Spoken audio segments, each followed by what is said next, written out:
बीड जिल्ह्यातील 27 ग्रामपंचायतींच्या रिक्त 31 जागांसाठी आज मतदान प्रक्रिया पार पडते।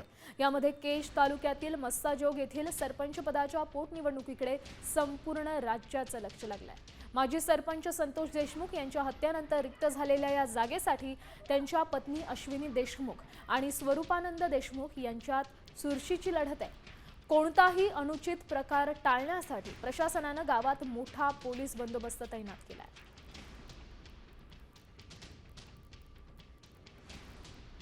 एकदम सुलभतेने आणि शांततेत पार पडण्याचा इथला एक अनुभव आहे। त्याच पद्धतीने आज देखील शांततेत ही सगळी मतदान प्रक्रिया पूर्ण होईल। बिनविरोधचा म्हणजे अपेक्षा केली होती आपण, लोकशाहीमध्ये आपण कोणाला म्हणू शकत नाही की म्हणजे बिनविरोध झालीच पाहिजे, आपण एक आशा व्यक्त केली होती।